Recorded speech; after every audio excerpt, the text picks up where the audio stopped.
अस्सलाम वालेकुम। फास्ट का मैंने पेपर 1 सॉल्व कर दिया, पेपर 2 और अब ये पेपर 3 है। तीन ही पेपर थे मेरे पास, तीनों सॉल्व कर रहा हूँ। उसके बाद मैं टॉपिक से स्टार्ट कर दूंगा एप्टीट्यूड के हवाले से। ये भी एप्टीट्यूड के हवाले से है और हर एप्टीट्यूड के लिए वैलिड है। ये फास्ट के लिए ख़ास है क्योंकि फास्ट का है ये। तो paper number 3 aptitude test fast का क्वेश्चन नंबर 1 दिया हुआ है। क्वेश्चन नंबर 1 में कह रहा है कि द इंटीग्रल ऑफ, हमें इसका इंटीग्रेशन निकालना है। ये सारे काम हम लोगों ने किए थे जो है ना सब्स्टिट्यूशन मेथड से, ट्रिग्नोमेट्रिक। हम इसे डायरेक्ट कर लेंगे, फार्मूला याद होना चाहिए। तो अगर मैं इंटीग्रेशन ले लूँ साइन ऑफ, तो ये कंडीशन बन जाएगी। और फार्मूला अप्लाई करने के लिए ज़रूरी हो कि वेरिएबल एलोन हो और कांस्टेंट अलग हो, तब हम फार्मूला अप्लाई करेंगे। तो इसे मैं इस तरह लिख दूँ, 9 कॉमन ले लूँ तो ये हो जाएगा x² + 4/9। इस 9 को बाहर निकाल दूँ तो ये कंडीशन बन जाएगी 2/3। ठीक है जी। तो ये tan इनवर्स का फार्मूला है, ये 1/9 तो अपनी जगह पे फार्मूला अप्लाई करेंगे। 1 कांस्टेंट, कांस्टेंट ये दिया हुआ है, into tan inverse variable divided by constant. ये अकॉर्डिंग टू फार्मूला हुआ। इसे पलट देंगे, ऊपर चला जाएगा 1/9 मल्टीप्लाई बाई 3/2 और ये हो जाएगा tan इनवर्स, 3 ऊपर जाएगा 3x/2 हो जाएगा, 3 से ये कैंसिल हो जाएगा। तो ये हो जाएगा 1/6 tan inverse 3x divided by 2 + c। Integrate हो गया था, ये +c लिख दें तो इसका आंसर ये आएगा 1/6 tan इनवर्स। हमारे पास आंसर में दिया हुआ है पहला ही ऑप्शन ए में, तो पहले का आंसर ये आ गया 1/6 tan inverse 3x divided by 2 + c। Question number 2। ठीक है जी। क्वेश्चन नंबर 2 में हमारे पास दो सेट दिए हैं और कह रहा है a - b निकालना है। ये क्वेश्चन एक दफ़ा और आ चुका है, सही है ना। तो सेट ए दिया हुआ है 4 up to 10 और सेट बी दिया हुआ है 1 up to 6। दो सेट दिया हुआ है, हमें a - b निकालना है। डायरेक्ट में कर रहा हूँ। ए दिया हुआ है 4 5 6 7 8 9 10 और बी दिया हुआ है हमारे पास 1 2 3 4 5 6। मैंने कहा था ये तीनों मिल रहे हैं, तीनों काट देंगे। ए में जो बचेगा वो लिख देंगे, 7 8 9 10 बचेगा। तो ऑप्शन में दिया हुआ है 7 8 9 10, ए में ही दिया हुआ है तो लिख देंगे। ये आंसर हो गया क्वेश्चन नंबर 3। क्वेश्चन नंबर 3 में कह रहा कि division is a binary operation on. Division किस सेट का बाइनरी ऑपरेशन है? Number 1 set of natural number, number 2 set of positive integer, number 3 set of negative integer, number 4 none of these. तो division किसी भी सेट का binary operation नहीं है, क्योंकि बाइनरी ऑपरेशन से मुराद ये है कि किसी सेट में से हम दो एलिमेंट लें और जो बाइनरी ऑपरेशन दिया हुआ वो ऑपरेट करें, तो रिजल्ट वो आना चाहिए जो उस सेट में मौजूद हो। तो अगर मैं डिवाइड करूंगा तो रिजल्ट वो नहीं आएगा जो उस सेट में मौजूद हो। तो डिवीजन ना तो नेचुरल नंबर का बाइनरी ऑपरेशन है, ना ही इंटीजर का है, ना ही पॉजिटिव इंटीजर का है, ना ही नेगेटिव इंटीजर का है। तो इसका आंसर आएगा नन ऑफ दीज, तीसरे का कोई भी नहीं है इसमें। क्वेश्चन नंबर 4 ये आंसर है।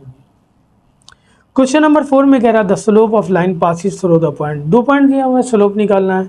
स्लोप फार्मूला लिख लें। पॉइंट दिया हुआ है 4 5 3 एंड 7। स्लोप निकालना है। ये फार्मूला है y2 minus between 2 point formula. ये रहा y2, ये रहा y1, x2 minus x1, 2 divided by -1 -2 आ जाएगा।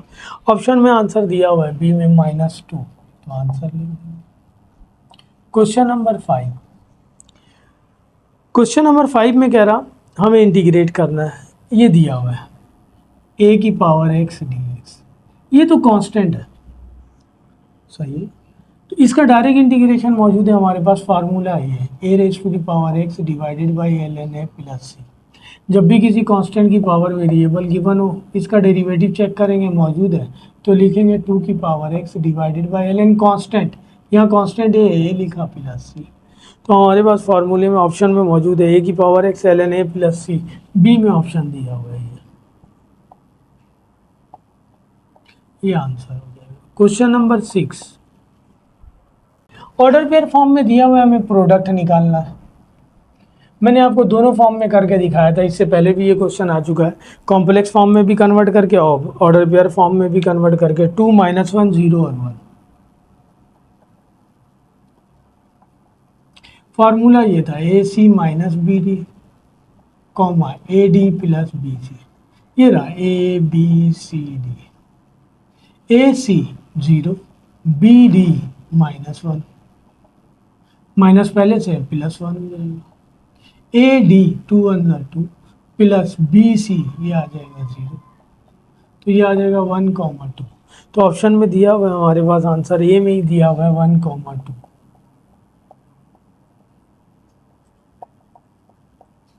क्वेश्चन नंबर 7 कह रहा है कि ज्योमेट्रिक मीन बिटवीन 15 एंड 18, 15 और 18 के दरमियान ज्योमेट्रिक मीन निकालना है। Geometric mean between two value निकालने का फार्मूला ये है, ए दिया हुआ है 50 और बी दिया हुआ है 18, 900 आ जाएगा। 900 को रूट से बाहर निकालेंगे 30 आ जाएगा, तो प्लस माइनस 30। हमारे पास पॉजिटिव वैल्यू दी हुई है, नेगेटिव नहीं दी हुई है आंसर में, तो 30 लिख देंगे। क्वेश्चन नंबर 8 कह रहा था इंटीग्रल ऑफ, इसका इंटीग्रेशन निकालना है 1/x की पावर 2/3। तो इंटीग्रेशन निकालेंगे, इंटीग्रेट ऊपर ले जाएंगे, पावर 1 से कम है, डेरिवेटिव मौजूद है, पावर में 1 ऐड कर देंगे और उसी से डिवाइड कर देंगे। 3 1 से 3 में से 2 निकालेंगे 1/3, ये भी 1/3 हो जाएगा, पलट देंगे 3 हो जाएगा। तो इसका इंटीग्रेशन आएगा 3x की पावर 1/3 प्लस सी, दिया हुआ ऑप्शन में आंसर ए में ही 3x की पावर 1/3 ये आंसर हो जाएगा। क्वेश्चन नंबर 9, क्वेश्चन नंबर 9 में दिखा हुआ है कि the sum of the root of the equation is equal to the product of the root, find m. हमें एन की वैल्यू निकालनी है। एक इक्वेशन दी हुआ है और उसके बारे में कंडीशन दी हुई है कि इसका सम ऑफ द रूट इक्वल है इसके प्रोडक्ट ऑफ द रूट के।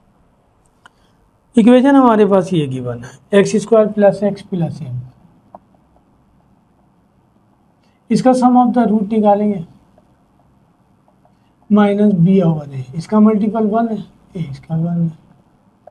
प्रोडक्ट ऑफ द रूट निकालेंगे c/a, c की जगह m है, a की जगह 1 है, तो ये आ जाएगा। कह रहा दोनों इक्वल है, कंडीशन दी हुई है, अल्फा प्लस बीटा -1 आया, m अल्फा बीटा m आया, तो m की वैल्यू डायरेक्ट आ गई -1। तो ऑप्शन में आंसर दिया हुआ है हमारे पास -1,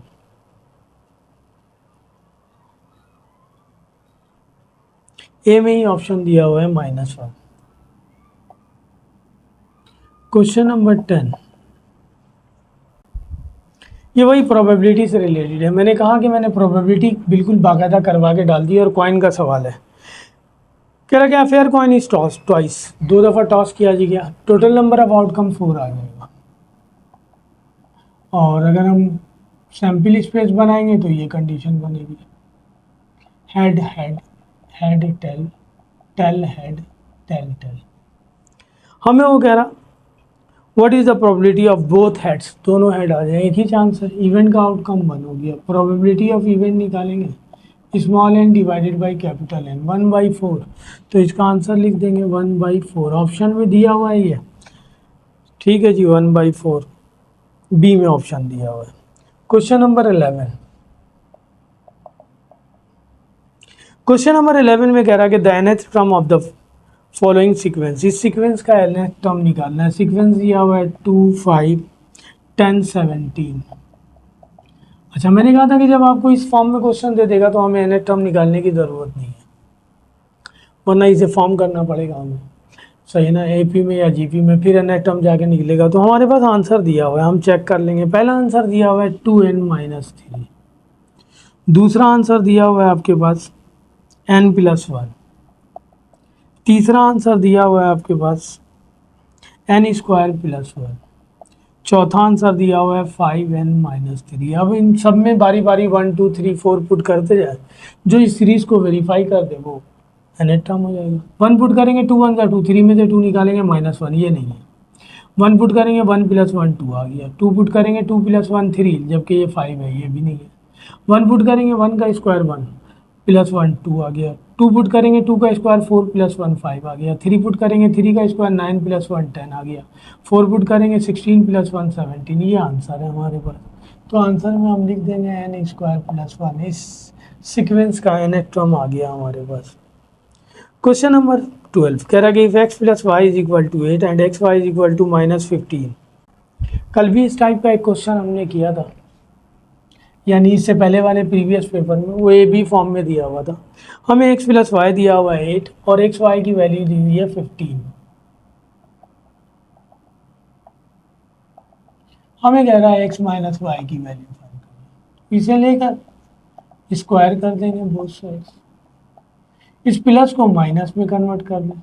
जब ये स्क्वायर होगा तभी ये माइनस में कन्वर्ट होगा। 64, एक्स वाई की वैल्यू दी हुई है 15। 15 को 4 से मल्टीप्लाई कर देंगे 60 हो जाएगा। इसे वहाँ ले जाएंगे माइनस करेंगे 4 बचेगा, और x - y की वैल्यू निकालेंगे +-2, +2 -2। अब देखते हैं पॉजिटिव फॉर्म में आंसर दिया हुआ है, बी में आंसर दिया हुआ है 2। क्वेश्चन नंबर 12 ये आंसर हो जाएगा। Question number 13 the number of ways, ये परमुटेशन से रिलेटेड सवाल है। अभी मैंने सिर्फ बुक का प्रोबेबिलिटी वाला पोर्शन किया है, अब इसके बाद मैं इंशाल्लाह वही परमुटेशन और कॉम्बिनेशन के सवाल आपको करवा दूंगा सारे, ताकि आपका कॉन्सेप्ट और अच्छे तरीके से क्लियर हो जाए। कह रहा the number of ways in which 5 different colour flags can be arrange in a raw. सही है ना। जब किसी भी चीज़ को रॉ में अरेंज किया जाए तो नंबर ऑफ परमुटेशन निकालने का फार्मूला हमारे पास है n फैक्टोरियल। सही। सर्किल में अरेंज किया जाए तो n - 1 फैक्टोरियल, नेकलेस फॉर्म में अरेंज किया जाए तो 1/2 n - 1 फैक्टोरियल। ये तीनों फार्मूले में वहाँ सारे फार्मूले लिखूंगा। n दिया हुआ है हमारे 5 डिफरेंट कलर बीड्स है, तो 5 - 1 फैक्टोरियल, 5 फैक्टोरियल। 5 फैक्टोरियल को मल्टीप्लाई करेंगे आ जाएगा 120। तो ऑप्शन में आंसर दिया हुआ है बी में 120। क्वेश्चन नंबर 14, क्वेश्चन नंबर 14 में लिमिट दिया हुआ है sin x over x, x tends to 0। Formula ये इक्वल टू 1 होता है।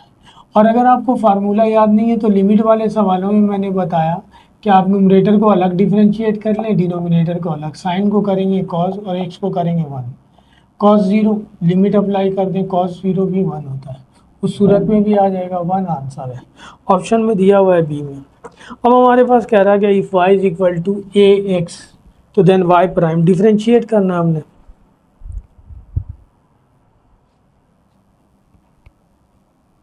ये भी फार्मूला ही है 15। कह रहा है कि y इज इक्वल टू ए की पावर x, हमने y प्राइम निकालना है, डिफरेंशिएट करना है। ये भी फार्मूला है, कांस्टेंट की पावर वेरिएबल है एज इट इज। फर्दर लिखेंगे एल एन ए और फर्दर पावर को करेंगे, एक्स को करेंगे 1 आ जाएगा। अगर मेरे पास ये सवाल इस तरह दिया हुआ होता तो वही लिखते हैं as it is, l n के साथ कांस्टेंट लिख देंगे, फर्दर पावर को करेंगे साइन का डेरिवेटिव कॉस एक्स। तो अभी तो फिलहाल सवाल ये है हमारे पास, ये आ गया इसका आंसर। ऑप्शन में दिया हुआ है ए की power x l n a. ठीक है जी। बी में दिया हुआ है the area of triangle formed from the point. अब हमारे पास पॉइंट दिया हुआ है, हमने एरिया ऑफ ट्राइंगल निकालना है। पॉइंट दिया हुआ है 11 - 12। दूसरा दिया हुआ है हमारे पास 6 2। तीसरा दिया हुआ है हमारे पास -5 और 10।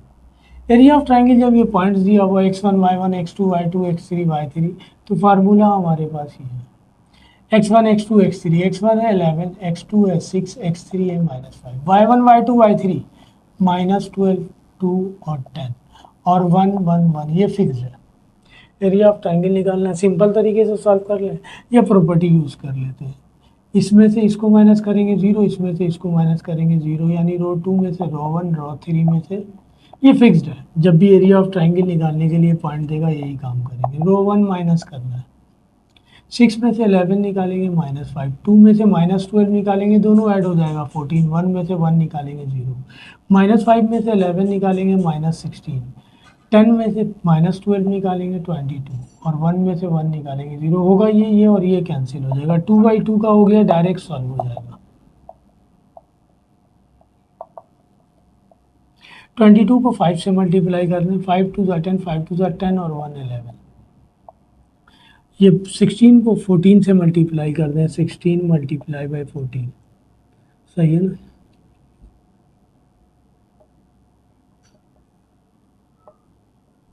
टू 24, ठीक है जी। ये माइनस का आ रहा, प्लस का हो जाएगा। 224 में से 110 निकाल दें, 2 से डिवाइड कर दें, तो ये आ जाएगा 2 5 ज़ा 10, 2 7 ज़ा 14। ये आ गया area of triangle 57 unit square, या ऐसे लिख दें 57। आपके पास ऑप्शन में ए में आंसर दिया हुआ है 57।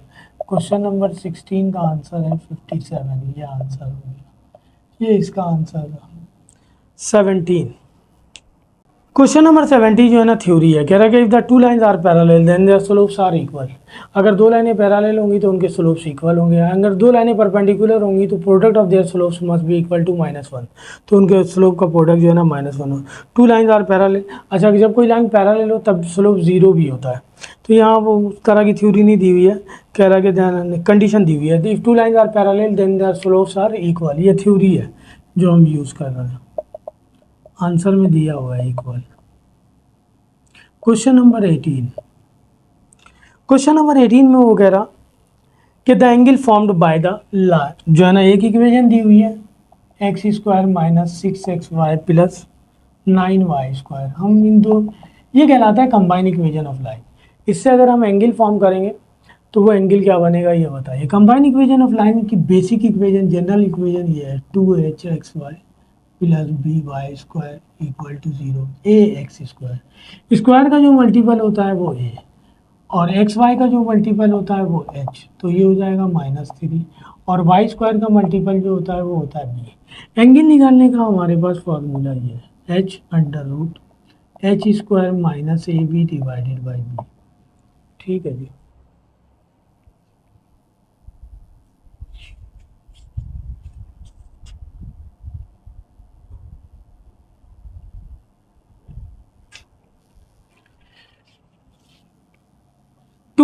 सॉरी मैंने ये गलत लिया, 2√h² - ab divided by b। 2 h², h की वैल्यू 9 है, 9 हो जाएगा, 3 का स्क्वायर करेंगे 9, a ये रहा और b ये रहा 9, b की वैल्यू दी हुई है जो है ना हमारे पास 9, तो 0 हो गया, 0 किसी को भी डिवाइड करेगा 0, और 10 0 0 होता है, तो इन दोनों लाइनों के दरमियान जो एंगल बन रहा है वो 0 बन रहा है। ये 18 था, फॉर्मूला ये रहा 2√h² - ab divided by combine equation of line की वन हो तब एंगल निकालने का फार्मूला। अच्छा इसके बाद हमारे पास एक सवाल दिया हुआ है जिसे हमने करना है, और ये वही अभी जो क्वेश्चन हम करके आए सेम लाइक दिस, पहला क्वेश्चन उसी से रिलेटेड है। सवाल ये दिया हुआ है, इंटीग्रेट करना है हमने इसे, dx divided by a² plus x²। यहाँ कुछ करने की ज़रूरत नहीं है, ये फॉर्म्ड है, हमें सिर्फ कंडीशन बनानी है।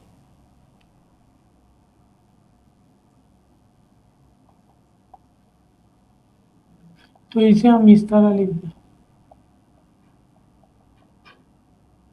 इसका फार्मूला आ जाएगा 1/8 tangent inverse x/a plus c। अभी लिखा हमने क्वेश्चन नंबर 1 में,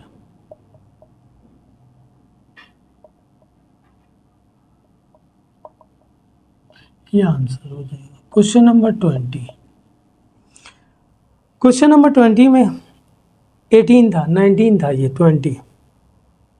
क्वेश्चन नंबर 20 में कह रहा है कि area under the curve between the ordinate दिया हुआ x = 1/2 और x = 3/2। Area under the curve निकालना है, कर्व दिया हुआ है, ये कर्व ये दिया हुआ है x² + y² = 4, और ऑर्डिनेट दिया हुआ है x 1/2 और x = 3/2।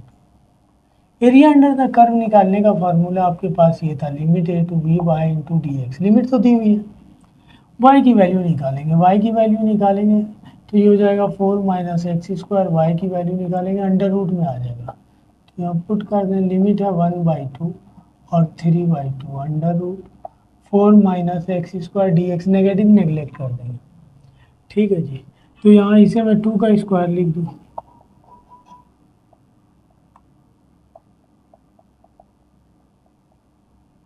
ये भी अकॉर्डिंग टू फार्मूला हो जाएगा हमारे पास। मैंने कंडीशन बना दी, हमारे पास फार्मूला वैसे ही है 1/2 x under root A square minus x square plus 1/2 A square sine inverse x/2 plus C. ये तो लिमिट दिया हुआ है, लिमिट अप्लाई करेंगे। तो यहाँ x की जगह तो x ही है, a की जगह दिया हुआ है 2। इस फार्मूले के अकॉर्डिंग अगर मैं इसे लिखूँ तो ये हो जाएगा 1/2 एक्स, सही है ना, under root A square constant 4 है, 2 है, 2 का स्क्वायर 4 हो जाएगा, 4 minus x square limit 1/2 3/2 plus 1/2 A square 4 sine inverse x limit divided by 2, limit दिया हुआ है 1/2 3/2, ठीक है जी। लिमिट अप्लाई कर दें दोनों पे, अपर लिमिट है 3/2, 3/2 9/4, इसका स्क्वायर करेंगे, लोअर लिमिट है हमारे पास 1/2 1/4, ठीक है जी। 1/2 4 एज इट इज है, उसकी जगह 1/2 पुट करेंगे, ये हो गया upper limit minus lower limit, वहाँ ही पुट करें 2 2 4 हो जाएगा, साइन इनवर्स एक्स की वैल्यू दी हुई है 3/2 divided by 2 sine inverse x की वैल्यू दी हुई है 1/2 divided by 2, upper limit minus lower limit, ये 3/4 हो जाएगा, वो 2/4 हो जाएगा। ये क्वेश्चन नंबर 20 था जो मैंने कहा कि ये कंडीशन है, ये तो बहुत लेंदी हो गया, और वैसे भी अगर आप इसे सॉल्व करेंगे तो साइन इनवर्स 3/4 की वैल्यू हमें पता नहीं, विदाउट कैलकुलेटर हम मालूम नहीं कर सकते। तो ऐसे सवालों में आपके पास आत और आंसर यही देगा, एक हमारे पास ऑप्शन में दिया हुआ है नन ऑफ दीज, तो हम लिख देंगे नन ऑफ दीज। सवाल इस फॉर्म में देगा छोटा सा, जैसे ये आंसर लिखा हमने tan इनवर्स एक्स का, डायरेक्ट फार्मूला यूज हो जाए, वैल्यू पुट करके आ जाए, मतलब जहाँ कैलकुलेटर वगैरह की ज़रूरत करे पड़े पॉसिबल नहीं है। मैंने कंडीशन बता दी कि इस तरह ये सॉल्व होगा। क्वेश्चन नंबर 21,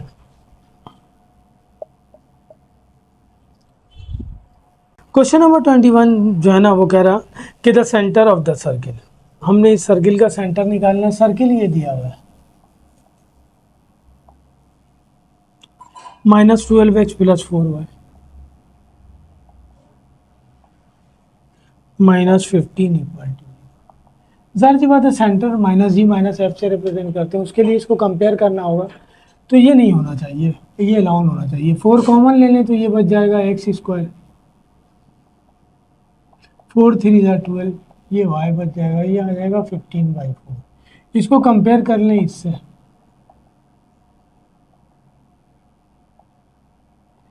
तो 2g इक्वल हो जाएगा -3 के, g इक्वल हो जाएगा -3/2, 2f इक्वल हो जाएगा 1 के, f इक्वल हो जाएगा 1/2। सेंटर को -g -f से रिप्रेजेंट करते हैं, तो ये प्लस का हो जाएगा, ये माइनस का हो जाएगा, तो सेंटर ऑफ द सर्किल आ गया 3/2 -1/2, तो यहाँ दिया होगा 3/2 -1/2, ये आंसर हो जाएगा। क्वेश्चन नंबर 22, क्वेश्चन नंबर 22 में कह रहा है कि the parametric equation of the circle with radius equal to है। अगर वो कहता है कि the parametric equation of the circle with radius equal to r, तो पैरामेट्रिक फॉर्म सर्किल की है, एक्स इक्वल होता है आर कॉस थीटा और वाई इक्वल होता है आर साइन थीटा के। तो यहाँ रेडियस ए के इक्वल दिया हुआ है, तो एक्स इक्वल हो जाएगा ए कॉस थीटा, वाई इक्वल हो जाएगा ए साइन थीटा, तो यही पैरामेट्रिक इक्वेशन है क्वेश्चन नंबर 22, क्योंकि रेडियस ए के इक्वल दिया हुआ है। याद रखना parametric form of circle. Question number 23 में सेम वही सर्किल की इक्वेशन दी हुई है जो जिससे हमने रेडियस निकाला है, सर्किल की इक्वेशन ये दी हुई है, सॉरी यहाँ सेंटर निकाला है, अब वो कह रहा फाइंड रेडियस।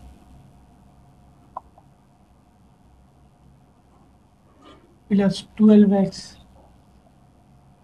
माइनस 12x था प्लस 4y। सही। तो इसको वही 4 से डिवाइड करेंगे तो ये आया था।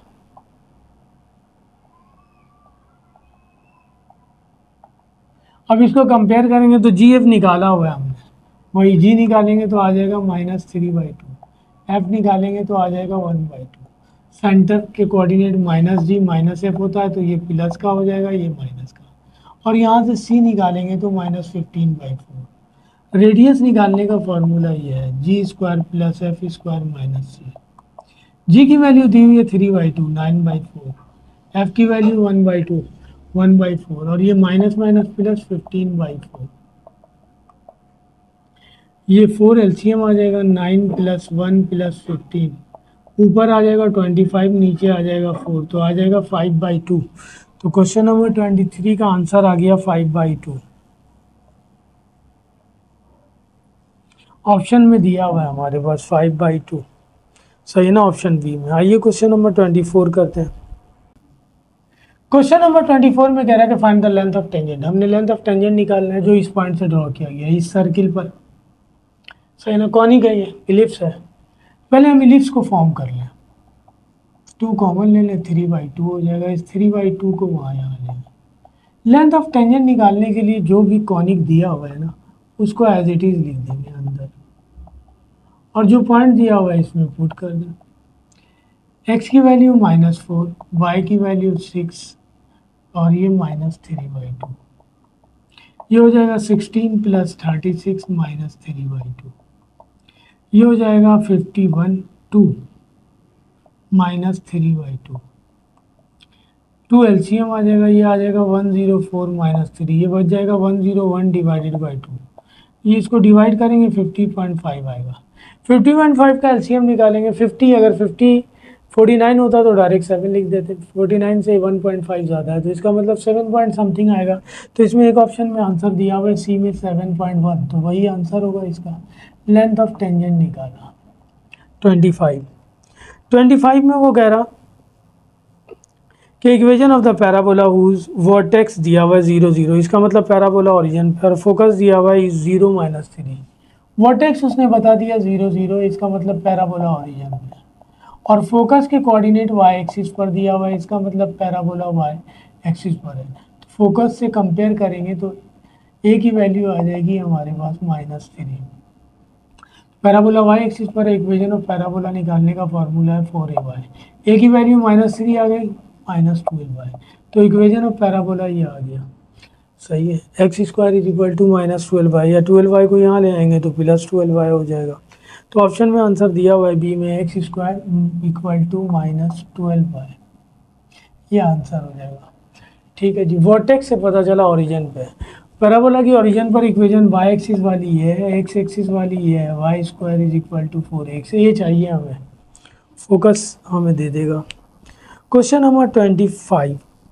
सही है ना, 25 था ये। 26 में हमें सॉल्व करना है, x और y की वैल्यू निकालनी है। कंडीशन दी हुई है।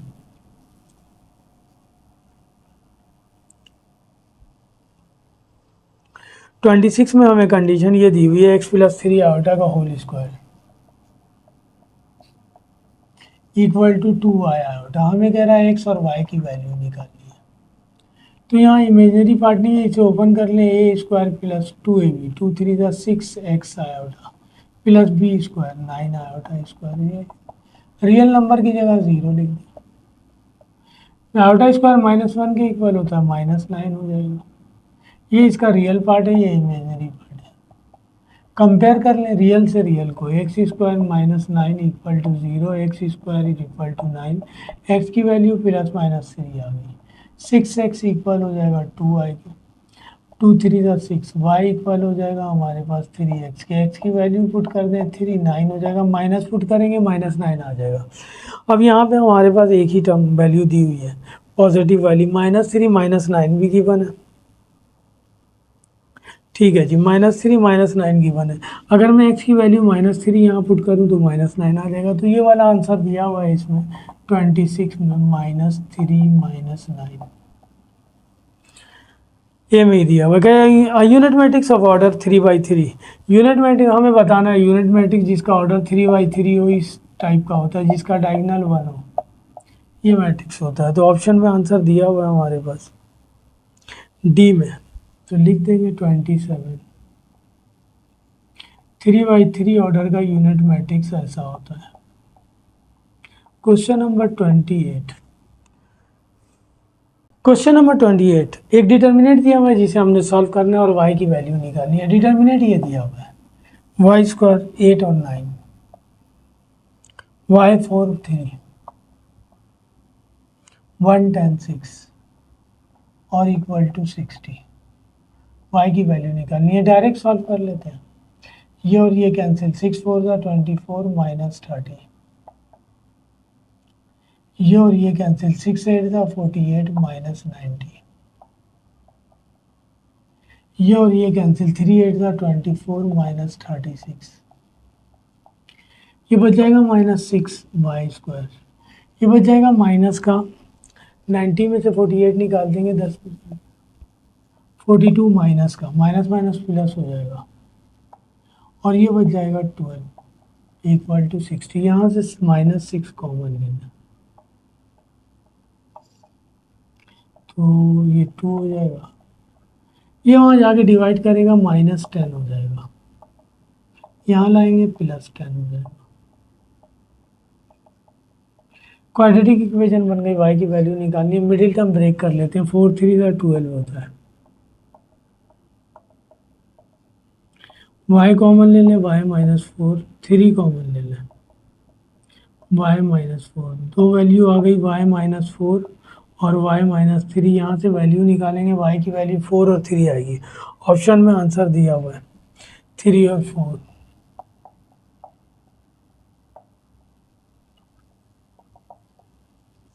क्वेश्चन नंबर 29 में कह रहा है कि if alpha beta are the roots, the equation, एक इक्वेशन दी हुई है, has alpha and beta, find value of 1 over alpha plus 1 over beta. हमारे पास एक क्वाड्रेटिक इक्वेशन दी हुई है, इसके रूट्स कह रहा है अल्फा बीटा, नहीं भी कहता तब भी हम अल्फा बीटा ही लेते हैं। क्वाड्रेटिक इक्वेशन ये दी हुई है,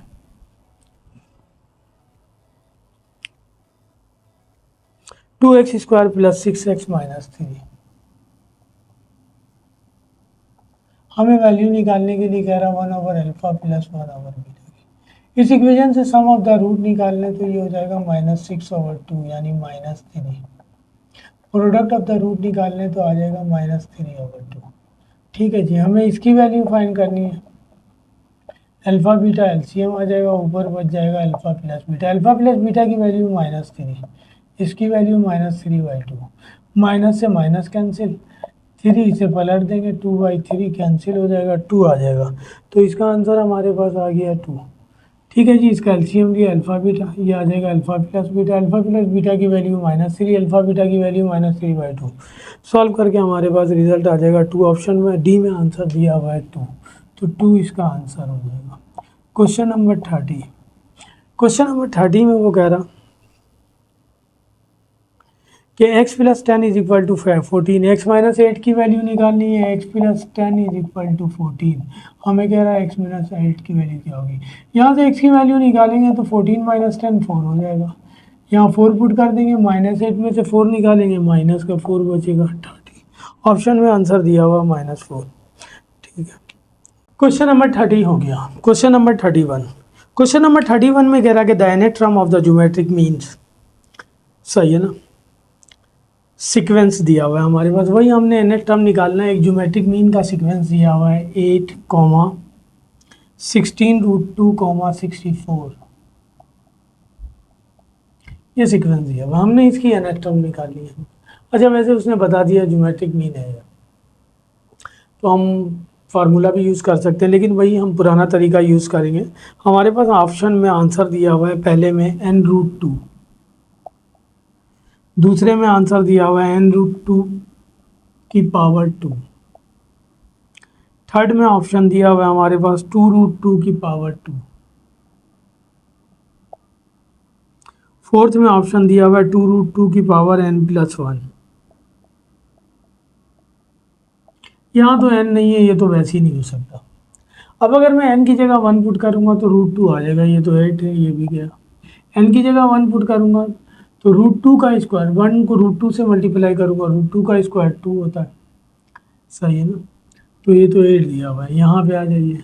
n की जगह 1 पुट करूँगा तो 2 √2 की पावर 2, 2 का स्क्वायर 4 और √2 का स्क्वायर 2, 8 आ गया, सही है ना। n की जगह 2 पुट करूँगा तो हो जाएगा 3, 2 की पावर 3 का मतलब 8 और √2 की पावर 3 का मतलब 2 √2, 16 √2, ये आ गया। इसका मतलब हमारा आंसर ये है। तो nth ज्योमेट्रिक सीक्वेंस का ये दिया हुआ है क्वेश्चन नंबर 31, 2 √2 की power n plus n 1। Question number 32, ये फास्ट का लास्ट पेपर है, जो है ना पेपर 3 जो मैं सॉल्व कर रहा हूँ। ये ज़रा लैंग्वेज में सवाल दिया हुआ है, इसे हम ज्योमेट्रिक मीन से कर लेते हैं। वो कह रहा है कि हम मशीन इज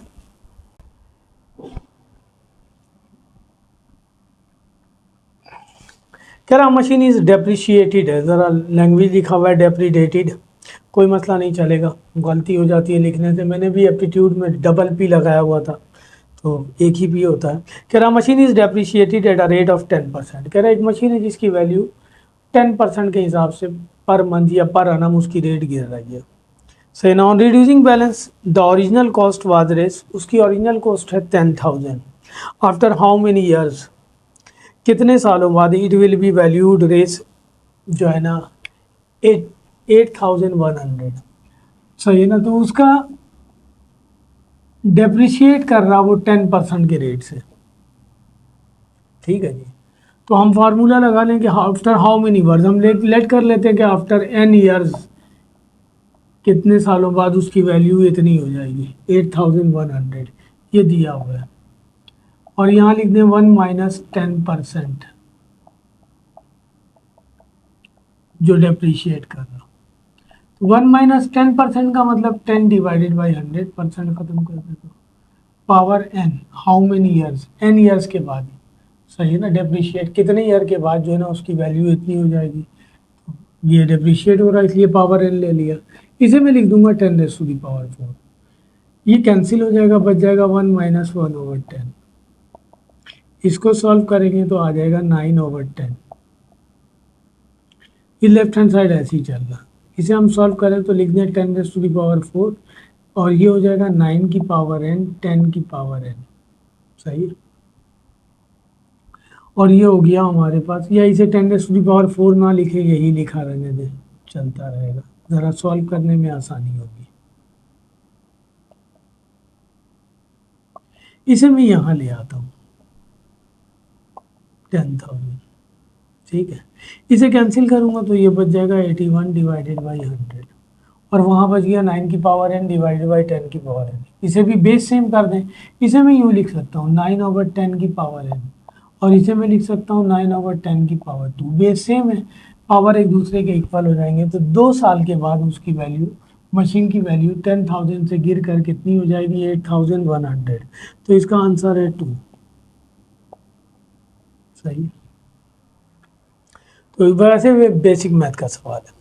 क्वेश्चन नंबर 33, दोबारा हमारे पास एक सीक्वेंस दिया हुआ है, हमें बताना है कि ये सीक्वेंस, अब nth टर्म नहीं निकालनी है, अब हमें बताना है ये सीक्वेंस AP है, GP है, HP है, क्या है, या नन ऑफ दीज है।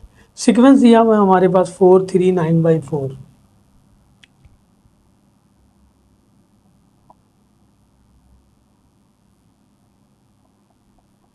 सबसे पहले तो हम कॉमन डिफरेंस चेक करते हैं, वरना कॉमन रेशो ले लेते हैं। कॉमन डिफरेंस तो सेम नहीं आएगा, कॉमन रेशो निकालेंगे, 3 को 4 से डिवाइड करेंगे, ये आ गया 3/4। 9/4 को 3 से डिवाइड करेंगे, तो इसको अगर मैं सॉल्व करूँ तो लिख दूंगा 1/3, 3 3 का 9, 3/4। कॉमन रेशो सेम आ रहा, 3/4 पहले वाले का भी आ रहा, दूसरे वाले का भी आ रहा, इसका मतलब ये GP है। क्वेश्चन नंबर 33, GP सीक्वेंस जो है वो ज्योमेट्रिक प्रोग्रेशन है। ये परमुटेशन का सवाल आ गया। मैं बार बार आपसे कर रहा हूँ कि मुझे टाइम नहीं मिल पाया, परमुटेशन कॉम्बिनेशन आपको बताना है। प्रोबेबिलिटी का तो पूरा लेक्चर मैं कर चुका हूँ, सही है ना। प्रोबेबिलिटी तो आप हर तरह की सॉल्व कर लेंगे आसानी से। क्वेश्चन नंबर 34 में वो कह रहा, सवाल दिया हुआ है आपके पास, in how many different ways में the 7 letters in the word Karachi be arranged if all of the letter are used each time, हर दफा यूज हो। 7 लेटर अरेंज करना है। हमारे पास वर्ड लेटर है कराची,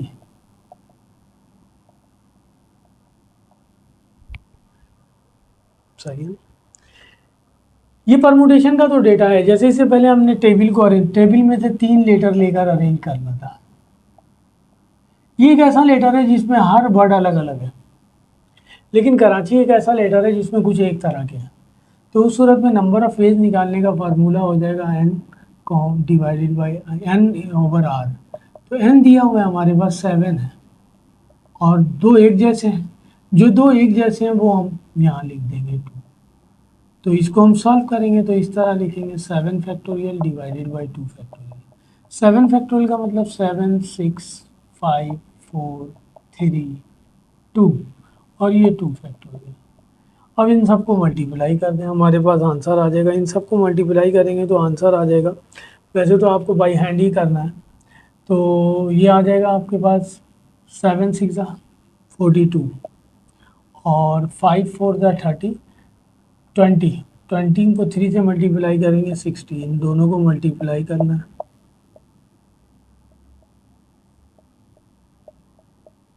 मैं भी भूल गया हूँ, प्रैक्टिस में नहीं हूँ इस वजह से, वरना मैंने एक लेक्चर डाला हुआ है कि 2 टर्म को मल्टीप्लाई करने का आसान वे किया और 3 टर्म को मल्टीप्लाई करने का आसान वे किया। एक है मेरे पास जो है ना, उसमें डाला हुआ है 2520। तो हमारे पास 2520 बी में ऑप्शन दिया हुआ है 2520। तो जब मैं परमुटेशन बताऊंगा तो बताऊंगा कि वहाँ 3 तरह के डेटा होते हैं। एक सिंपलेस्ट डेटा होता है, जैसे ये था, सिंपल था। अगर वो कहता है कि how many word, how many letter, जो है ना, जिस तरह ये कह रहा है कि in how many different ways the letter जो है ना कराची भी अरेंज, और इसी तरह ये कहता है how many different ways can the letter table be arrange. तो टेबल में 5 लेटर है, उस सूरत में हम लिखते हैं 5p5।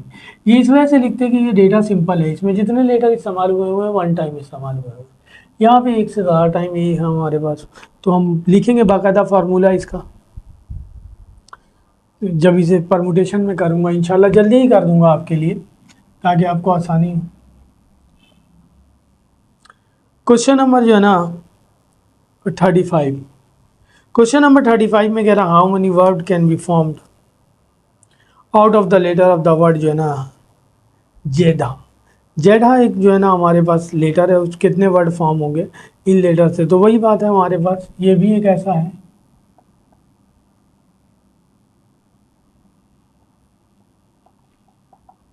Total number of letter 6 है और इसमें डी 2 दफ़ा है, तो 2 लिख देंगे। 6 डिवाइड, तो 6 factorial divided by 2 factorial. 6 5 4 3 2 factorial, और ये भी 2 फैक्टोरियल। ये ओपन किया तो ये लिखा हमने। मल्टीप्लाई कर देंगे 30 मल्टीप्लाई बाई 12, 12 0 0 12 3 था 36, 360। ऑप्शन में आंसर दिया हुआ है हमारे पास 360 ए में। Question number 35 360। क्वेश्चन नंबर 36, ठीक है जी।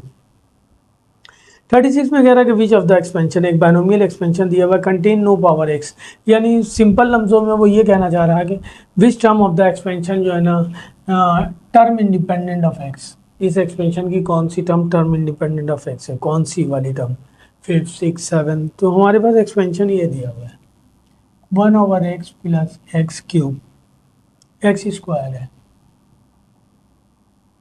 पावर 9। तो टर्म इंडिपेंडेंट ऑफ एक्स निकालने के लिए हम ये कंडीशन यूज करते हैं। एन दिया हुआ है 9 CR, ए 1/x है power n minus r, n 9 दिया हुआ है, बी एक्स स्क्वायर है पावर r। इसको ऊपर ले जाएंगे -1 हो जाएगा, ये हो जाएगा 9 माइनस 1 और ये हो जाएगा x की पावर 2 है। ये दोनों ऐड कर लेंगे।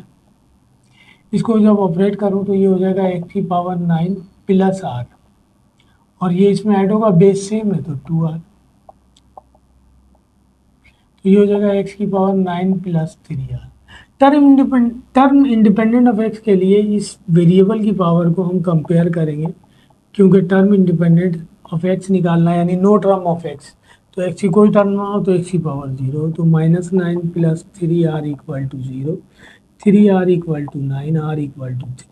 ये तो आर आ गया। टर्म निकालने का फार्मूला है आर माइनस वन, आर आ गया 3 माइनस वन टू, टर्म आ जाएगा 2। हमारे पास यहाँ लिखा हुआ है no term, fourth term, fifth term, six term, तो हम लिखेंगे नो टर्म, कोई भी टर्म नहीं है, यानी इसका आंसर, क्योंकि हमारे पास टर्म आ रहा है, इस एक्सपेंशन की टर्म इंडिपेंडेंट ऑफ एक्स जो है वो आर की वैल्यू 3 आ गई।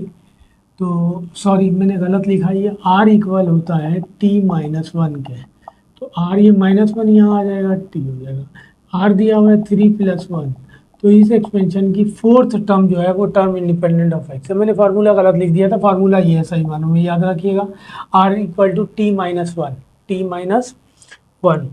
तो फोर्थ टर्म बी दिया हुआ है आंसर हमारे पास, fourth.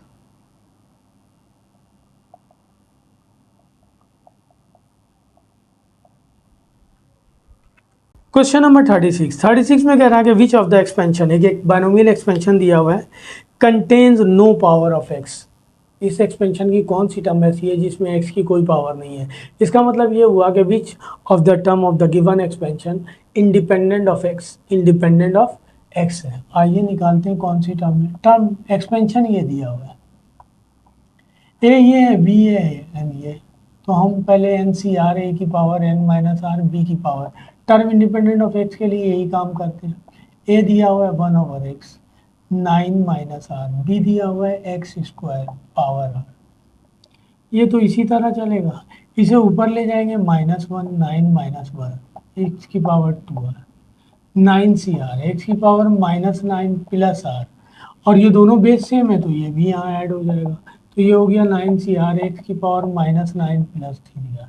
Term independent of x के लिए हम इसे कंपेयर करते हैं एक्स की पावर 0 से, वो टर्म जिसमें एक्स नहीं है तो एक्स की पावर 0 है, तो minus 9 plus 3 r equal to 0, 3 r equal to 9, r की वैल्यू आ गई 3।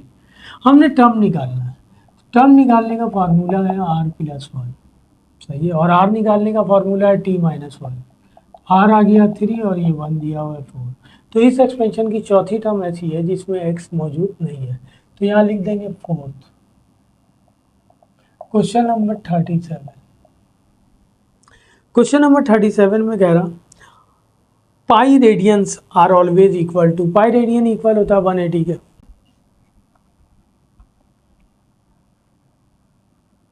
सही ना। उसका सवाल है कि पाई रेडियन कितने डिग्री के इक्वल होता है, तो हमें पता है रेडियन में अगर पाई दिया हुआ हो, इसको डिग्री में कन्वर्ट करता हूँ तो 180 बाई पाई, तो 180 आ जाएगा, तो ये 180 आ गया, ये आंसर है इसका 180 degree. Question number 38, question number 38 में हमारे पास एक वैल्यू दी हुई है, उसे सॉल्व करना है। Sine 60 sine 30 cos 60 sine 60, sine 60 cos 30 minus cos 60 sine 60 ही दिया हुआ है। अगर ये 30 देता तो फार्मूला बन जाता sine alpha cos beta minus cos alpha sign beta, का नहीं दिया हुआ है। ये बेसिक वैल्यू याद रखनी चाहिए, साइन 60 √3/2, कॉस 30 √3/2, कॉस 60 1/2, साइन 60 √3/2, तो ये हो जाएगा 3/4, ये हो जाएगा √3/4, 4 एलसीएम ले लेंगे, ये आ जाएगा 3 माइनस √3 डिवाइडेड बाई 4, 3 माइनस √3। पहले में ऑप्शन में आंसर दिया हुआ है 0, दूसरे में दिया हुआ है 1/3, थर्ड में दिया हुआ है √3/2, फोर्थ में दिया हुआ है 3/2। इसका मतलब ये क्वेश्चन उन्होंने मिस दिया हुआ है, यहाँ उन्हें लिखना चाहिए 30, तब वो ऑप्शन वाला आंसर आएगा। जब हम 30 लिख देंगे तो फार्मूला बन गया sine alpha cos beta minus cos alpha sign beta, तो इसे हम बैक करेंगे तो लिख देंगे साइन अल्फा माइनस बीटा, तो साइन 30 इक्वल होता है 1/2 के, 1/2 ऑप्शन में आंसर दिया हुआ है, 1/3 है, √3/2 है, 3/2 है। साइंस, सॉरी मैंने कहा सवाल गलत उतारा है। क्वेश्चन नंबर 38 में सवाल दिया हुआ है साइन 60 साइन 30,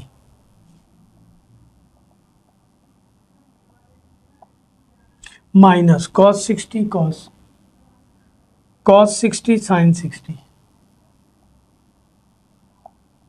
या फार्मूला वगैरह अप्लाई नहीं होगा, आप डायरेक्ट वैल्यू पुट कर दें। साइन 60 की वैल्यू √3/2, साइन 30 की वैल्यू 1/2, कॉस 60 की वैल्यू 1/2, साइन 60 की वैल्यू √3/2, सेम है प्लस का माइनस का, जीरो आ जाएगा, जीरो ऑप्शन में आंसर दिया हुआ है। क्वेश्चन नंबर 39, क्वेश्चन नंबर 39 में वो कह रहा कि कंपोजिट फंक्शन निकालना है। एक फंक्शन दिया हुआ है G of x is equal to x square minus one, और एक दिया हुआ है F of x is equal to two x minus one. हमने कंपोजिट फंक्शन निकालना है, तो जी एफ ऑफ एक्स लिख दें, जी में एफ ऑफ एक्स पुट कर दें, तो ये पुट कर देंगे टू एक्स माइनस वन का स्क्वायर माइनस वन, ये हो जाएगा A square minus two A B plus B square, इससे ये कैंसिल आ जाएगा, four x square minus four x. Option में ये आंसर दिया हुआ होगा four x square minus four x, C में दिया हुआ ये answer four x square minus four x, ये आंसर हो गया। क्वेश्चन नंबर 40, क्वेश्चन नंबर 40 आपके पास दिया हुआ है कि हमने डेरिवेटिव निकालना है रूट एक्स का, डायरेक्ट निकाल देंगे। मैंने बताया था किसी भी रूट वैल्यू का डेरिवेटिव निकालेंगे डायरेक्ट तो 1/2, और रूट में जो फंक्शन दिया हुआ है वो एज इट इज। फर्दर हम बेस को करेंगे, एक्स को करेंगे तो 1 आ जाएगा, तो रूट एक्स का डेरिवेटिव आ जाएगा 1/2 रूट एक्स, ये आंसर हो जाएगा। क्वेश्चन नंबर 41, किसी भी रूट वैल्यू का अगर ये साइन एक्स लिखा होता तो हम लिखते 1/2 रूट में जो वैल्यू है एज इट इज, साइन का डेरिवेटिव यहाँ लिख देते कोस, वहाँ एक्स का डेरिवेटिव लिखना है 1 आ जाएगा। 41 में दो मैट्रिसेस दिए, मैं कह रहा इन दोनों को प्लस करना है, 2/2 का मैट्रिसेस दिया हुआ है।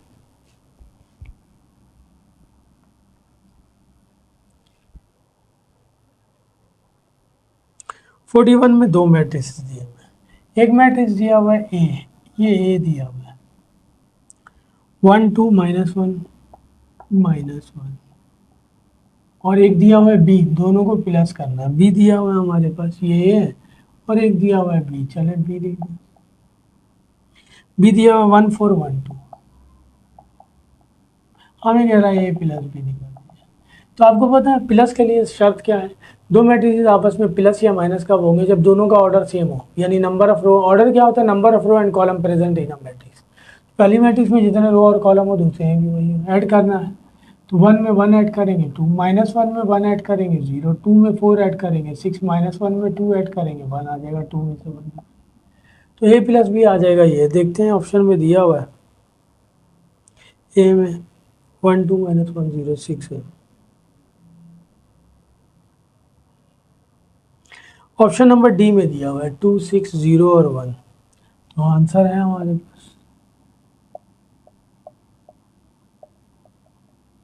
क्वेश्चन नंबर 42 में हमारे पास दो मैट्रिक्स दिया हुआ है, उन दोनों को मल्टीप्लाई करना है। पहला मैट्रिक्स ये दिया हुआ है ये 1 2 0 -3 और 0 4, और दूसरा मैट्रिक्स बी दिया हुआ है ये, वो कह रहा है कि ए बी कैलकुलेट कीजिए। तो ये पॉसिबल नहीं है इस वजह से कि जब एडिशन और सब्ट्रैक्शन का रूल ये है कि दोनों का ऑर्डर सेम होना चाहिए, और मल्टीप्लिकेशन का रूल ये है कि फर्स्ट मैट्रिक्स जो दिया हुआ है उसमें जितने कॉलम वो दूसरी मैट्रिक्स में उतने रो होने चाहिए। तो इसमें कॉलम 3 है और यहाँ रो 2 है, एक और रो होता तो मल्टीप्लाई हो जाता, इसका मतलब ये पॉसिबल नहीं है, तो हम लिख देंगे नॉट पॉसिबल। क्वेश्चन नंबर 43 में भी हमारे पास एक मैट्रिक्स दिया हुआ है, कह रहा है skew symmetric matrix, then x y z की वैल्यू हमने बतानी है। क्वेश्चन नंबर 43 में एक मैट्रिक्स दिया हुआ है, कह रहा है कि इज स्क्यू सिमेट्रिक मैट्रिक्स, ये स्क्यू सिमेट्रिक मैट्रिक्स है, then find x y z की वैल्यू फाइंड करनी है। मैट्रिक्स है आपको ये दिया हुआ है x -2 3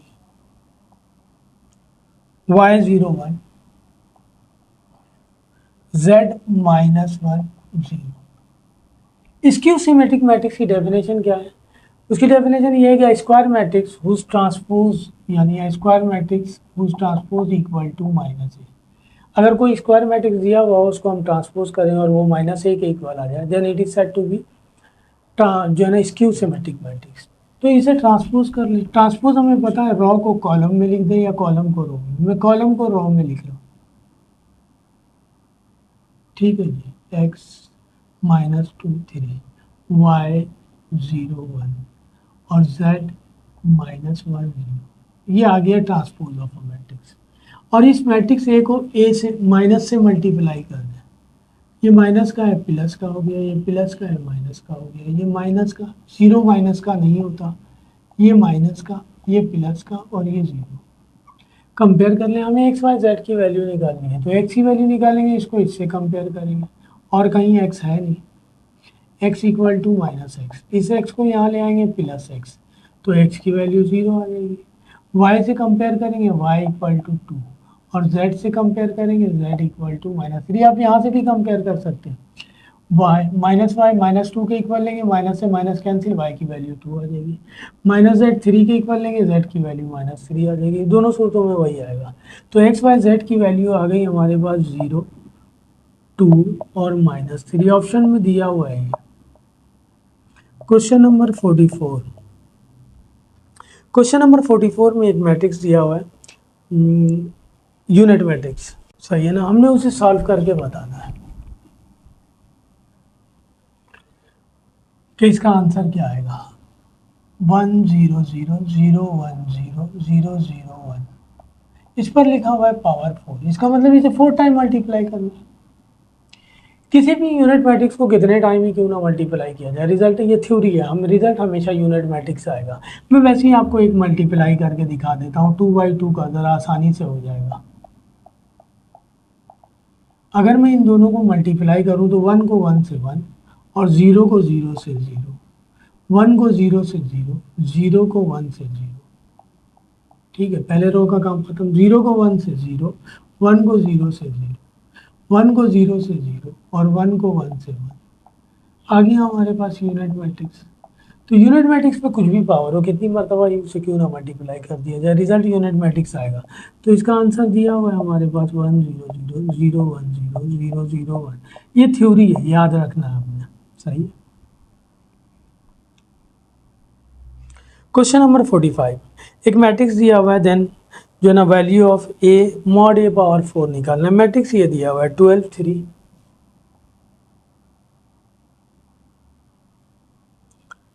1/3 और 5,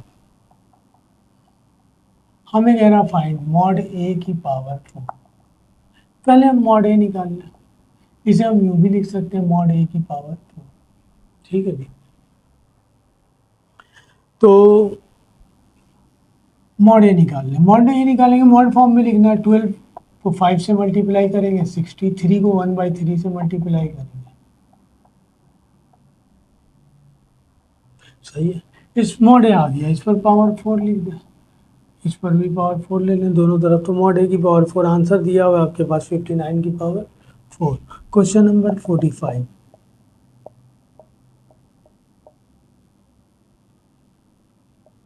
तो जब भी हमें मॉड ए से मुराद डिटर्मिनेट ऑफ है, जब भी हमें डिटर्मिनेट ऑफ है और उस पर कोई पावर दे देगा तो वो वैल्यू निकालेंगे और उस पर वो पावर ऑपरेट कर देंगे। चूँकि बहुत बड़ी वैल्यू है, पावर 4 कैलकुलेट करने में कैलकुलेटर इस्तेमाल नहीं होता, इसीलिए उसने इसी फॉर्म में लिखा है।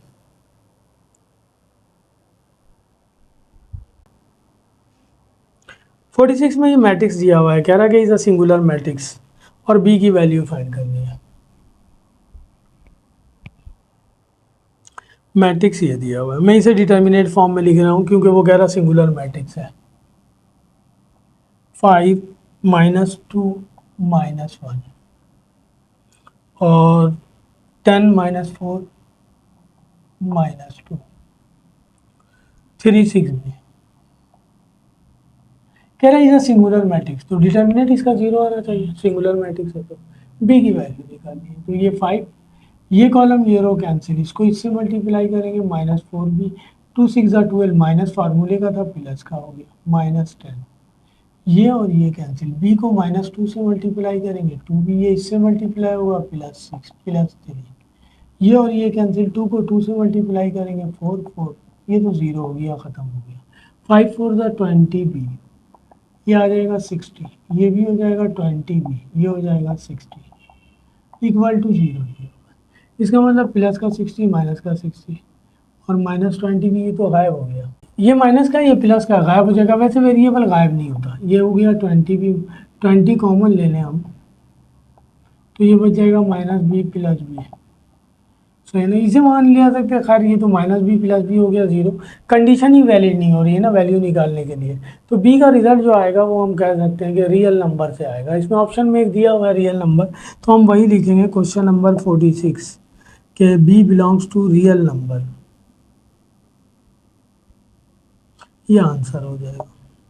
क्योंकि गायब हो गया है नहीं, वैसे तो उसे लिखना चाहिए कि जो है ना डज नॉट एग्जिस्ट, उसने नहीं लिखा है, लिख दिया रियल नंबर। वो कह रहा है 47, 46 था ये 47, क्वेश्चन नंबर 47। क्वेश्चन नंबर 47 में कह रहा है कि if A is a square matrix of order N then adjoint of A. Question number 47 में आपका क्वेश्चन है कि if A is a matrix of order N, A जो है कोई स्क्वायर मैट्रिक्स है जिसका ऑर्डर एन है, इसका मतलब उसमें नंबर ऑफ रो एन है और नंबर ऑफ कॉलम भी एन है, सही है ना। देन हमें वो कह रहा है कि एडजॉइंट ए का डिटर्मिनेट फाइंड करना है। तो सिंपल ए मैट्रिक्स हो उसका एडजॉइंट निकालेंगे हम, तो ये आ जाएगा मैट्रिक्स से डिवाइडेड बाय डिटर्मिनेट होकर। और अगर पावर एन वाले मैट्रिक्स का निकालेंगे तो लिखेंगे ए की power n divide by determinant होकर। अब इसका भी मजीद डिटर्मिनेट निकालना है एडजॉइंट ऑफ ए का, इसका डिटर्मिनेट निकालेंगे, लिख देंगे, दोबारा डिटर्मिनेट लेंगे ना हम, इस पर तो डिटर्मिनेट नहीं है तो इसे हमने लिख दिया डिटर्मिनेट ऑफ ए की पावर एन, और ये एज इट इज रहेगा, ये तो डिटर्मिनेट ऑफ ए से ही डिवाइड होगा। इसे ऊपर ले जाएंगे, इस पर पावर 1 है, इस पर एन है, तो ये आ जाएगा पावर एन माइनस 1। ऑप्शन में यही आंसर दिया हुआ है 47 में, डिटर्मिनेट ऑफ ए की पावर एन माइनस 1। ये थ्योरी भी है जो याद रखनी है। अच्छा, क्वेश्चन नंबर 48 में कह रहा है if a matrix of order 4 and determinant of a 5 है, then adjoint of a is equal to। Question number 48 same like this 47 की तरह। 47 में तो वो कह रहा है कि if a is a matrix of order n, ये कह रहा था ना। यहाँ वो कह रहा है if a is a matrix of order 4, और यहाँ पे उसने एक काम और किया है कि उसने डिटर्मिनेट ऑफ a दे दिया है 5, इसकी वैल्यू दे दी है 5। तो कह रहा है कि देन एडजॉइंट ऑफ a निकालना हमने का डिटर्मिनेट, एडजॉइंट ऑफ a का डिटर्मिनेट निकालना। अभी मैंने आपको बताया कि एडजॉइंट ऑफ ए इक्वल होता है मैट्रिक्स से जिस ऑर्डर का है वो डिवाइडेड बाय डिटर्मिनेट ऑफ ए। अब इसका हम डिटर्मिनेट लेना है, बोथ साइड्स ले लें जिस तरह वहाँ लिया था। तो इस पर हम डिटर्मिनेट लेंगे तो डिटर्मिनेट ऑफ ए हो जाएगा, और डिटर्मिनेट का डिटर्मिनेट निकालेंगे वही रहेगा। डिटर्मिनेट तो एक नंबर होता है ना, 5 का डिटर्मिनेट दोबारा लेंगे 5, डिटर्मिनेट ऑफ ए दिया हुआ है 5, डिटर्मिनेट ऑफ ए की वैल्यू 5 है, तो 4 में से 1 निकाल देंगे 3, 3 का मतलब 125 होता है। तो इसका आंसर दिया हुआ है 48 125, ऑप्शन में आंसर है 125। 49 क्वेश्चन नंबर 14 में हमें कह रहा 49 में सॉरी 14 कह रहा, क्वेश्चन नंबर 49 में वो कह रहा हमें कि the minor of -4 9 and the को फैक्टर ऑफ -4 और 9, एक मैट्रिक्स दिया हुआ है, इसमें इसका माइनर भी निकालना है और को फैक्टर भी निकालना है। मैट्रिक्स दिया हुआ है -1 -4 -7,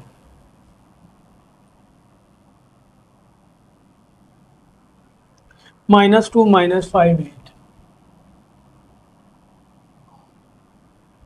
और 3 -6 9। हमें माइनर निकालना है ऑफ किसका, -4 एंड 9 का,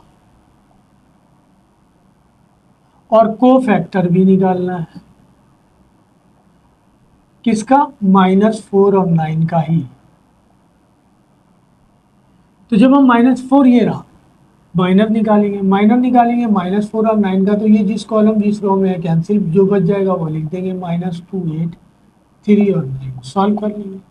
2 9 ज़ा 18 8 3 ज़ा 24, इसको ऐड कर देंगे 42 माइनस का, तो -4 का माइनर आ गया -42, ठीक है जी। अब हमने 9 का माइनर निकालना है, 9 ये रहा, ये कॉलम ये रो कैंसिल, ये बच जाएगा 1 -1 -4 -2 -5, तो ये इससे मल्टीप्लाई होगा 5 माइनस, ये इससे मल्टीप्लाई होगा 8 माइनस 3 आ गया। तो माइनर आ गया -4 और 9 का -42 और -3। ठीक है जी। अब हमने निकालना है कोफैक्टर। कोफैक्टर निकालने के लिए -4 ये है, ये जिस पोजीशन पे क्या है ये कहलाएगा A21। तो हम लिखेंगे -1 की पावर 2 प्लस 1 और बाकी चीज़ यही लिखेंगे।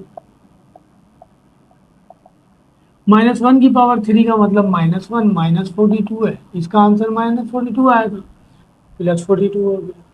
अब हमने 9 का निकालना है, ये A31 है तो -1 की पावर 3 3 है, यानी थर्ड रो थर्ड कॉलम, तो लिखेंगे और बाकी चीज़ ये इसी तरह लिखेंगे -1 -4 -2 -5। तो -1 की पावर 6 का मतलब 1, ये -3 आया तो -3 रहेगा। तो माइनर आ गया -42 -3 और को फैक्टर में हमें ये फार्मूला अप्लाई करना पड़ेगा। ठीक है जी, ये आ गया 42 और -3। तो आपके पास आंसर बी में ऑप्शन ये दिया हुआ है, तो बी ऑप्शन है इसका आंसर। लिखेंगे question number 49।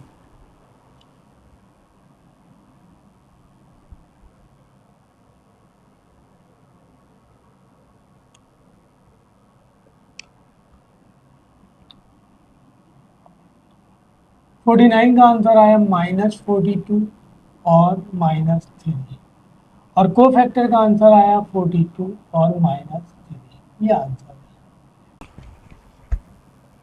49 question number 50 last question है, आप उसे देखिए, मैं पेपर तो डाउनलोड कर दूंगा, लेंदी भी है वो। ऐसा क्वेश्चन वैसे तो एमसीक्यूज में देते नहीं है। दो मैट्रिसेस दिए हुए 3/3 ऑर्डर का, एक ए और एक बी, दोनों को ट्रांसपोज करना है, फिर मल्टीप्लाई करना है, फिर उसका ट्रांसपोज निकालना है। ऑप्शन में आंसर ही नहीं दिया हुआ है, तो आप ये घर बैठ के कर सकते हैं। मल्टीप्लीकेशन वाला काम मैं उसे कर नहीं रहा हूँ। क्वेश्चन नंबर 50 सही है ना, बस वो लास्ट क्वेश्चन था। अब मैं कुछ आपको टिप्स देता हूँ, जैसे हम लोगों को कुछ परेशानी हुई कि 2 डिजिट वाले नंबर को मल्टीप्लाई करना है डायरेक्ट। इसको मल्टीप्लाई करने का तरीका ये है कि इन दोनों को मल्टीप्लाई किया जाए, 6 4 द 24 बैलेंस 2। अब इसको इससे मल्टीप्लाई करेंगे और इसको इससे, 4 5 द 20 और 3 6 द 18, तो ये हो जाएगा 38। 38 में 2 ऐड करेंगे 40 हो जाएगा, 40 का 0 हासिल, बैलेंस 4। फिर इन दोनों को मल्टीप्लाई करेंगे, 5 3 द 15 और 4 19, ये आंसर आ जाएगा इन दोनों को मल्टीप्लाई करने से, 56 और 34 को। दोबारा देखिए, एक पार्ट और कर रहा हूँ। मैंने कहा इन दोनों को मल्टीप्लाई करेंगे 6, फिर क्रॉस मल्टीप्लाई करेंगे, 3 3 द 9 4 2 द 8, 9 प्लस 8 17, 7 लिखेंगे 1 बैलेंस। इन दोनों को मल्टीप्लाई करेंगे, 3 4 द 12 और 1 13, इन दोनों को मल्टीप्लाई करने से ही आएगा। तो ये टिप्स है हमारे पास किसी भी दो नंबर को मल्टीप्लाई करने का, सिंपल सा। ठीक है जी, पहले फर्स्ट दो को, फिर उसके बाद उसे। इसके अलावा हमारे पास एक दो डेरिवेटिव की टिप्स हैं हमारे पास, वो देता हूँ मैं। देखें, आगे डेरिवेटिव तो खैर बहुत लेंदी है, वो मैं बाकायदा पूरा चैप्टर करूंगा आपके लिए। एक सवाल इस टाइप का आता था एग्जाम में, जैसे फॉर एग्जाम्पल साइन एक्स लिखते हैं प्लस साइन एक्स, फिर इसके अंदर साइन एक्स, फिर ये डॉट डॉट डॉट चलता था। सही ना, हम इसे लेट करते थे वाई के इक्वल और स्क्वायरिंग ऑन बोथ साइड्स करते थे, तो पहले वाले पर रूट खत्म हो जाता था, पहला रूट है ना, बाकी दोबारा वही सवाल आ जाता था। प्लस है सबके बीच में। ठीक है जी, मतलब सवाल इस तरह में मिस कर रहा हूँ।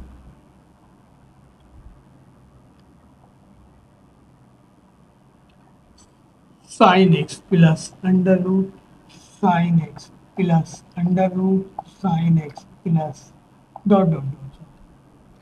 मैंने कहा कि हम इसको y के इक्वल लेट कर लेते थे, जब हम इसे स्क्वायरिंग ऑन बोथ साइड्स करेंगे तो ये हो जाएगा साइन एक्स।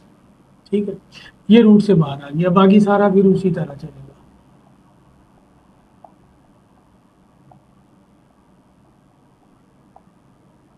डॉट डॉट, ये वही y हो गया।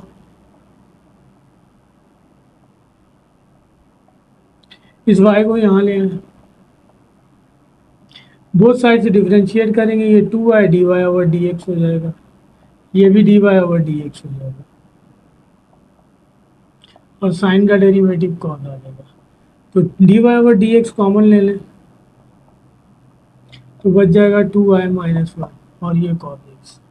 ठीक है, ये तो बहुत लेंदी होता था, मैंने डायरेक्ट करके दिखाया। तो इस फॉर्म में अगर आपके पास क्वेश्चन हो ना, अब साइन है तो हम लिखेंगे इसका derivative d y into d x, d y over d x into 2y-1 और साइन का डेरिवेटिव लिख देंगे कॉस। यहाँ साइन की जगह 10 दिया होता,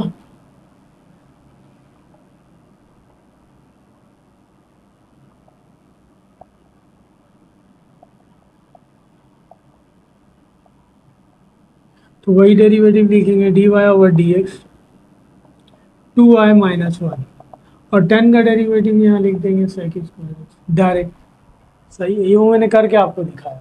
हम डायरेक्ट एक ही स्टेप में लिखेंगे कि d y over d x 2y-1 और d y over d x 2y-1 तो सेम रहेगा अगर इस टाइप का क्वेश्चन है तो, और जो फंक्शन दिया हुआ उसका डेरिवेटिव आगे लिख देंगे, आंसर हो जाएगा। इसी तरह एक डेरिवेटिव की टिप्स है हमारे पास, हर सवाल के लिए टिप्स नहीं होता। एक हमारे पास इस फॉर्म में डेरिवेटिव दिया हुआ है, इसका डेरिवेटिव निकालना, लेकिन शर्त है कि डेरिवेटिव अगर ऐसे फंक्शन का निकालना है जो बेस है वही पावर हो, तो इसका डेरिवेटिव लिखेंगे तो यूँ लिखेंगे 1 + ln x dy over x की पावर एक्स। अगर ये यूँ होता cos x की पावर cos x तो हम लिखते 1 + ln cos x और cos x की पावर x।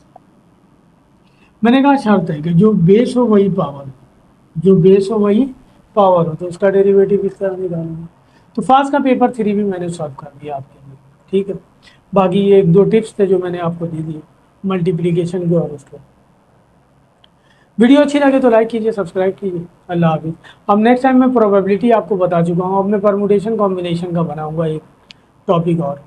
ठीक है जी, इसके अलावा मेरे पास पुरानी वीडियोस में जो है ना, अगर आप जाके देखें तो मैंने कराची यूनिवर्सिटी के हवाले से कुछ पेपर मैंने सॉल्व किए हुए हैं, जो है ना एप्टीट्यूड टेस्ट के क्वेश्चन सॉल्व किए हुए हैं, तो वो आप ढूंढेंगे तो मिल जाएगा। एमसीक्यूज़ के हवाले से, जो है ना एप्टीट्यूड के हवाले से, एनटी टेस्ट के हवाले से, केयू का, तो वो 2 क्लासेस मेरे पास मौजूद है वहाँ पे, पुरानी जो मेरा पुराना लेक्चर है उसमें, आज से 7 महीने 8 महीने पहले, तो उस लेक्चर में मौजूद है कुछ सवाल, वो भी आप देख सकते हैं जा करके। फास्ट के तीनों पेपर मैंने आपके लिए सॉल्व कर दिए। वीडियो अच्छी लगे तो लाइक कीजिए, सब्सक्राइब कीजिए। अल्लाह हाफिज़।